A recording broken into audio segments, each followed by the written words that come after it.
चलो विद्यार्थी मित्रों जय श्री कृष्ण। आज આપણે 16મો પાઠ તમારો ગતિભંગ ચાલતા આપણે સ્ટોપ તો ગતિભંગ મુકાઈ જાય એટલે ગતિ એટલે અવચાર રસ્તામાં જતા હોય ભંગ થઈ ગયો।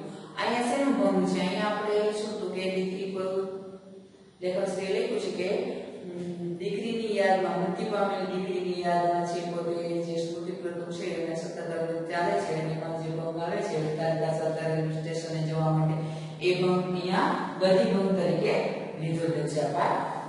જો કોણે લખ્યો છે? આપણો 16મો પાઠ છે તો કે પાઠ લખ્યો છે મોહનલાલ પટેલ। પરીક્ષામાં પૂછાય પૂરું નામ શું? તો કે મોહનલાલ લાભઈ દાસ પટેલ। પ્રકાર કેવો છે? તો કે લઘુ કથા છે, નાનકડી કેવી કથા।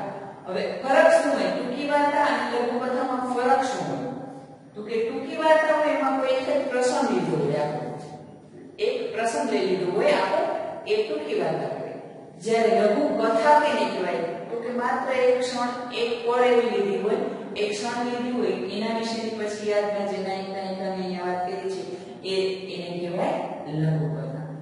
કેના વિશેની વાત કરી છે? તો કે મૃત્યુ પામેલી દીકરીની યાદમાં જે કંઈ સંસ્મરણો છે યાદ કરે છે, તાજા થાય છે, જાણે કે એની પગલી છે પડેલી હોય એ દેખાય છે। અવભ્રાસ આપણે ખબર છે કોઈ પણ સ્વેજન આપણું ઘરનું અંગત સ્વેજન વ્યક્તિ વયું જાય તો એની જે છે અનુભૂતિ જે છે એના યાદ છે એ જે છે અવિસ્મરણીય છે, એનું કોઈ ચિત્રણ પણ થઈ શકે નહીં, છતાંય પણ એ ભાવો દ્વારા જ, કારણ કે આપણી ભાષા છે ભાવ છે તો અહીંયા ભાવો દ્વારા દુઃખદાયી ભાવો પણ અહીંયા વર્ણવેલા છે। એવું જરૂર નથી ભાવ છે સુખાદ દુઃખક જ હોય, એ દુખાદ ત્રણાત્મક જેને કહેવાય ભાવ છે, જુદા જુદા ભાવ છે, ત્રણ સુખ જે રસો છે અહીંયા ભાવ છે। તો મૃત્યુ પામેલી દીકરીની યાદમાં છે એ ડુંગરની પત્ની પાત્રો છે બે એ પાત્રો છે જતા હોય છે રેલવે સ્ટેશન પહોંચવાનું હોય છે તો એની સંસ્મરણો છે તાજા થાય છે બાળની મૃત્યુ પામેલી અને એની યાદમાં છે આ પાઠ શેમાંથી લેવામાં આવ્યો છે? તો કે આ પાઠ વિકલ્પ એવું પુસ્તક છે એમાંથી લેવામાં આવ્યો છે। પાત્ર છે એમાં ડુંગર અને એની પત્ની, અને પત્ની દ્વારા છે મૃત્યુ પામેલી દીકરીને યાદ કરે છે અને જે સંસ્મરણ છે એ અવિસ્મરણીય સંસ્મરણો પ્રણાત્મક આ પાઠ આપણો કે જે અંદરથી આપણને પણ ગડગડિત કરી દે છે કે જાણે કે અનુભૂતિ કરાવે એવી, તો એ આ સરસ મજાનો ગતિભંગ એ પાઠ આપણે લઈએ। પહેલા તો આપણે પ્રસ્તાવના કરી લઈએ કે ગતિભંગ મોહનલાલ પટેલ, જન્મ 30/4/1927। મોહનલાલ લાભઈ દાસ પટેલનું વતન ઉત્તર ગુજરાતનું પાટણ છે, જે પટોળા વખણાય પાટણ છે। વર્ષો સુધી શિક્ષણ કાર્ય કર્યા બાદ હાલ નિવૃત્ત જીવન ગાળે છે, અત્યારે તે નિવૃત્ત થયેલા છે કે છે। પ્રત્યાલંબન ઝાકળમાં સૂરજ ઉગી એમની લઘુ કથાઓના સંગ્રહ છે, બે પુસ્તકોના ખાસ યાદનામા લખવાના છે, પ્રત્યાલંબન અને ઝાકળમાં સૂરજ ઉગી આ એના લઘુ કથાના સંગ્રહો છે। બંધન, ડેડ એન્ડ, હાસ્યમર્મર, લાંછન તેમની નવલકથાઓ છે। ગુડ મોર્નિંગ અમેરિકા એમના પ્રવાસ ગ્રંથ છે, પ્રવાસ દરમિયાન ગુડ મોર્નિંગ અમેરિકા એવું પુસ્તકનું નામ, અને મોપાસાની શ્રેષ્ઠ વાર્તાઓ એમનું અનુવાદનનું પુસ્તક છે, જુદી ભાષામાં લખાયું હોય તો એનું અનુવાદન કર્યું હોય તો એ પુસ્તકનું નામ છે મોપાસાની શ્રેષ્ઠ વાર્તાઓ। કથા સાહિત્યનું લઘુ સ્વરૂપ એટલે લઘુ કથા, કીધું અગાઉ તમને એમ જ કે કથા સાહિત્યનું લઘુ એટલે નાનકડું સ્વરૂપ એટલે લઘુ। નવલકથામાં નાયક કે નાયિકાના સમગ્ર જીવનનું વર્ણન હોય। જો નવલકથા હોય તો નાયક અને નાયિકા સમગ્ર જીવન જન્મથી માંડીને મૃત્યુ સુધીના અથવા જ્યાં સુધી વિષ્ણુ ત્યાં સુધીનું વર્ણન હોય, જ્યારે ટૂંકી વાર્તામાં નાયિકા કે નાયકના જીવનનો એક મહત્વનો પ્રસંગ કેન્દ્રમાં હોય।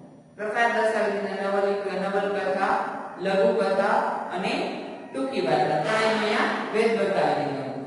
જ્યારે ટૂંકી વાર્તામાં શું તો કે એક પ્રસંગ હોય, લઘુકથામાં માનવ જીવનની એક ક્ષણનો મહિમા છે, એક ક્ષણનો પણ અહીંયા મહિમા દર્શાવ્યો તો એને કહેવાય લઘુકથા, જે અત્યંત લાભથી અંતે ચોટ આપી જાય છે।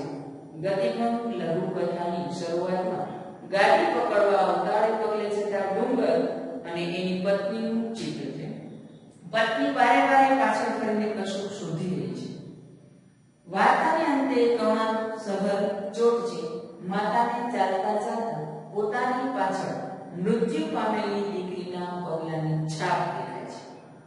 જાણે કે કોઈને ભાસ થાય છે કે એના પગલા છે અહીં માત્ર ચાલવાની ગતિનું જ ભંગ નથી પણ પાત્રોના વિચારની ગતિનો પણ ભંગ છે. માત્ર ચાલતા ચાલતા અને સ્ટોપ થઈ જાવ, રૂકી જાવ તો એ ગતિભંગની વાત નથી કરતી, પણ અહીંયા વિચારોની ગતિભંગ. જવા માટે નીકળ્યા છે ને એક રેલવે સ્ટેશને, પણ અત્યારે સ્પીડમાં શું તો કે જે જાય છે એ વિચાર સ્ટોપ થઈ ગયા છે અને વિચાર કયા તો કે દીકરીના વિચારમાં, અને પછી એમાં સ્ટોપ આવી જાય છે તો ભંગ થઈ જાય છે. એ અહીંયા ફરીથી યાદ કરી લો.